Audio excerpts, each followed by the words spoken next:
ये कहानी है दो बेस्ट फ्रेंड की जो किसी ऑर्गेनिक फॉर्म में काम करने के लिए जाते हैं, जहां पर उनके साथ रेप जैसी वारदात हो जाती है, जिसके बाद वो अपने आरोपियों को चुन चुन कर मार देते हैं। So hello everyone, Kanchan here, let's begin the story.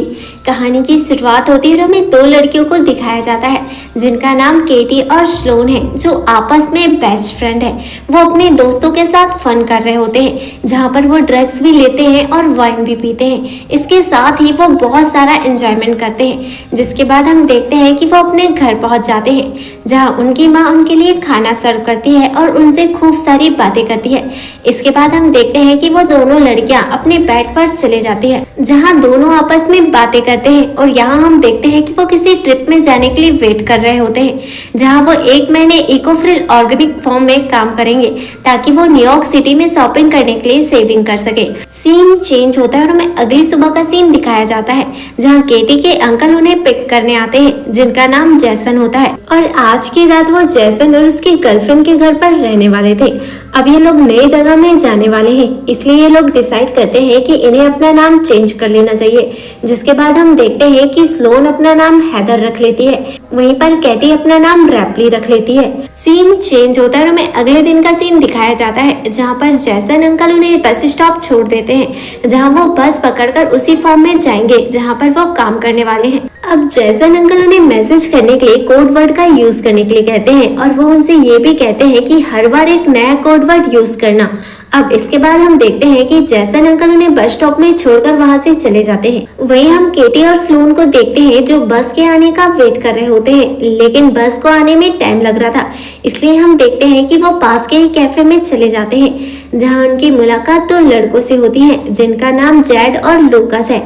वहीं केटी और स्लोन उन्हें अपना फेक नाम बताते हैं। इसके बाद हम देखते हैं कि वो काफी देर बातें करते हैं। आगे हम देखते हैं कि वो दोनों लड़के दोनों को काम वाली जगह में छोड़ने की बात करते हैं। वहीं केटी उन्हें मना कर रही होती है, पर स्लोन उनके साथ जाने के लिए तैयार हो जाती है। इसके बाद हम देखते हैं कि दोनों उनके साथ जाने लगते हैं, लेकिन वो फॉर्म के पास गाड़ी नहीं रोकते, बल्कि वो उन्हें अपने घर ले जा लेते हैं, जहाँ जैड और लूकस की मॉम उनका वेलकम करती है और उन्हें चाय पीने को कहती है और कुछ खाने के लिए भी ले आती है, जिसमें ड्रग्स मिला होता है, जिसे खाने के बाद उन्हें धुंधला नजर आने लगता है। और हम देखते हैं कि वो वहाँ से भाग जाते हैं, लेकिन उन्हें पकड़ने के लिए दोनों लड़के उनके पीछे भागते हैं। अब क्योंकि वो दोनों भी नशे में थी, इसलिए ज्यादा दूर तक नहीं भाग पाती, और हम देखते हैं कि वो दोनों लड़के उन्हें पकड़कर घर वापस ले आते हैं। अगले दिन जब उनकी आँख खुलती है तो वो देखते हैं कि वो एक घने जंगल में होते हैं, जहाँ चारों तरफ पेड़ पौधे लगे होते हैं। तभी उनके पास जैड आता है और उनसे कहता है कि अब से तुम यहीं पर रहोगे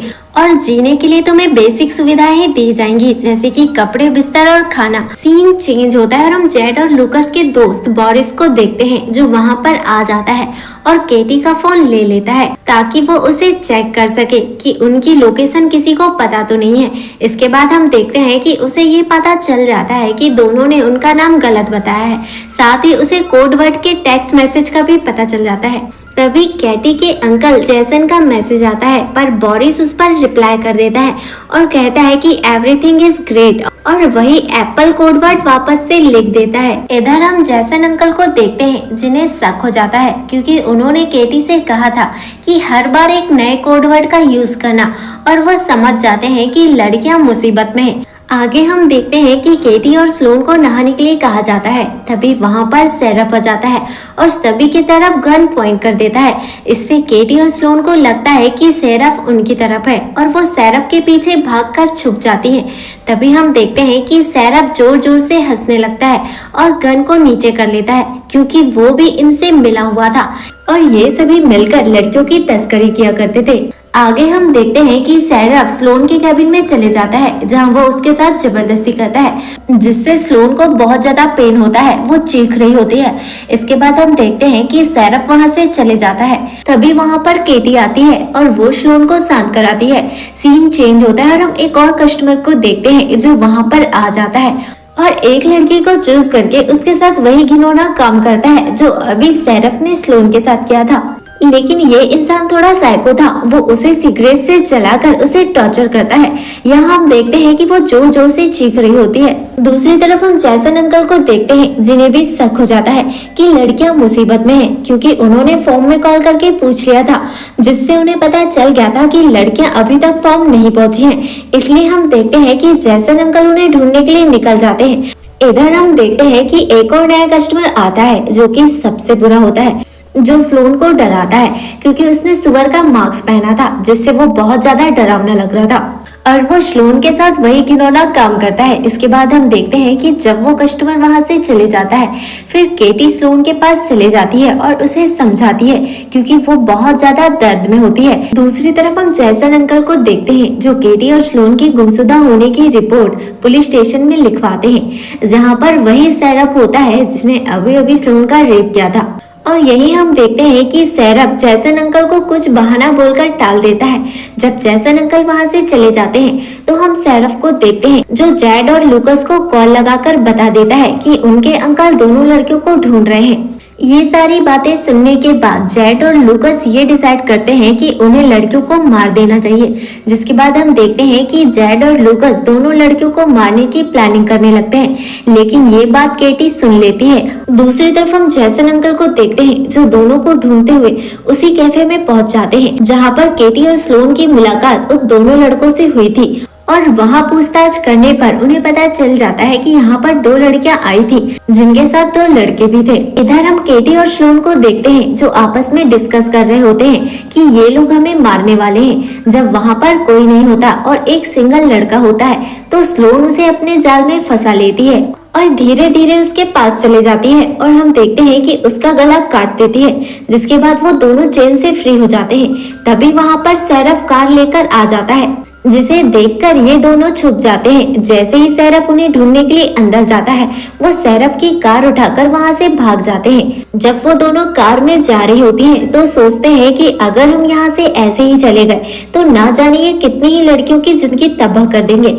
इसलिए केटी और स्लोन बदला लेने का डिसाइड करते हैं। आगे हम देखते हैं कि वो हथियारों की दुकान में पहुंच जाते हैं, जहां से वो उनके काम का सामान खरीद लेते हैं और वहां के कैशियर से पूछते हैं कि बोरिस कहां पर रहता है, और वो कैशियर बता देता है कि बोरिस कहाँ रहता है। इधर हम जैसन अंकल को देखते हैं, जो केटी और स्लोन की पूछताछ कर रहे होते हैं, जिससे उन्हें ब्लू ट्रक की इंफॉर्मेशन मिल जाती है। दूसरी तरफ हम केटी और स्लोन को देखते हैं, जो बोरिस के यहाँ पहुंच जाते हैं और कील से बने बॉल से उस पर अटैक करते हैं, जिससे बोरिस इंजर्ड हो जाता है।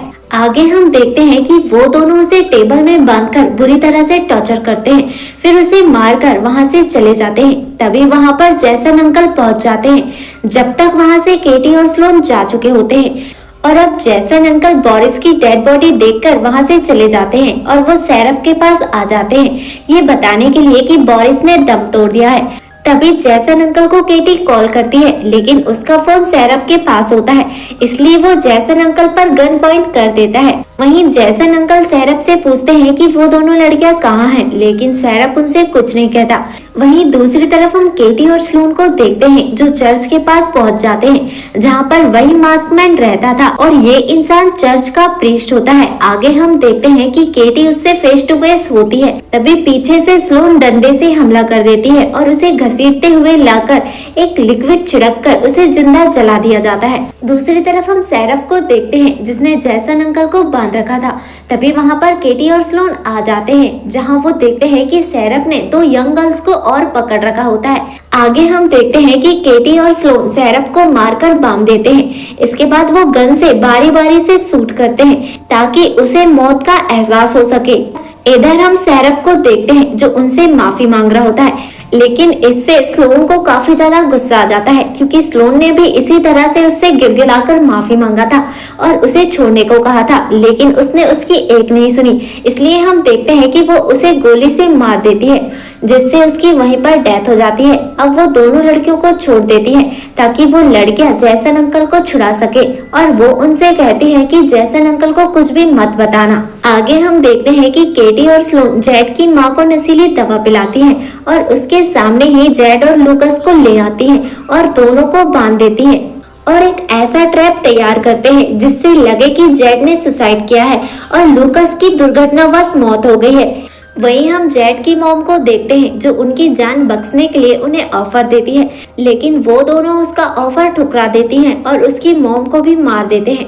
अगले सीन में हम देखते हैं कि वो दोनों घर वापस आ जाती हैं क्योंकि उनका बुरा वक्त बीत गया था। अब हम देखते हैं कि जैसन अंकल केटी के घर आते हैं और उन्हें एयरपोर्ट छोड़ देते हैं और वो न्यूयॉर्क सिटी के तरफ निकल जाते हैं। और इसी के साथ ये मूवी यहीं पर एंड हो जाती है। अगर आपको ये एक्सप्लेनेशन पसंद आए तो वीडियो को लाइक और चैनल को सब्सक्राइब जरूर कीजिएगा, क्योंकि एक वीडियो को बनाने में बहुत ज्यादा मेहनत लगती है। तो आपका एक सब्सक्राइब हमारी इंस्पिरेशन का कारण बनता है।